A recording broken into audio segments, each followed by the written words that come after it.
दोस्तों, welcome to back my channel Shararti Kudi. और उम्मीद करती हूँ कि आपको मेरी वीडियो बहुत पसंद आती हैं।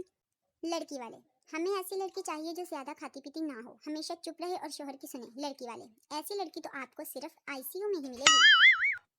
टीचर, मुर्गियों की टांगे छोटी क्यों होती हैं? पप्पू, मिस, अगर मुर्गियों की टांगे लंबी होती तो अंडे ऊपर से गिरकर टूट जाते। पड़ोसी, यार रोज तुम्हारे घर से हंसने की आवाजें आती हैं, इस खुशहाल जिंदगी का राज क्या है? आदमी, दरअसल मेरी बीवी रोज मुझे निशाने लगा लगा कर चीजें मारती है। लग जाए तो वो हंसती है और ना लगे तो मैं हंसता हूँ। शुक्र है जिंदगी हंसी खुशी गुजर रही है। सरदार, रिश्ते के लिए तस्वीर खिंचवा रहा था, बैकग्राउंड में गधा आ गया। सरदार जी ने तस्वीर के साथ रिश्ते वालों को ये लिख भेजा, हम आगे वाले हैं।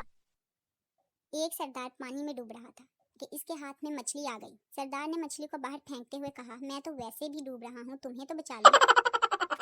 तीन सरदार कहीं जा रहे थे, इन्होंने रास्ते में एक मुर्गा देखा। तीनों में बहस शुरू हो गई कि एक बोला ये मुर्गा है, दूसरा बोला मुर्गी है, तीसरा बोला ऐसा करते हैं इसको पत्थर मारते हैं, अगर भागा तो मुर्गा, अगर भागी तो मुर्गी।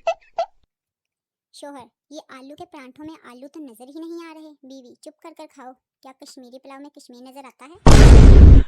अम्मी, कितनी उम्र वाली लड़की से शादी करोगे? बेटा, 30 साल वाली से। अम्मी, 30 साल वाली ना मिले तो? बेटा, तो दो 15-15 वाली ले आना। अम्मी, दर फिटे मुंह। टीचर बबली से, खाली जगह पूर करो। 900 चूहे खाकर बिल्ली डैश चली। बबली, 900 चूहे खा के बिल्ली हौली हौली चली। टीचर, क्या बदतमीजी है, ठीक से पूर करो। बबली, मास्टर जी मैं तोहाडा लिहाज कीता, नहीं तो 900 चूहे खा के बिल्ली तो हिल भी नहीं सकती, मैं तो फिर भी हौली हौली तोड़ दी। आज मैंने एक बूढ़ी औरत से पूछा, अम्मा 65 की जंग में क्या हुआ था? अम्मा बड़ी मासूमियत से कहने लगी, मेरा बड्डा मुंडा। Oh no!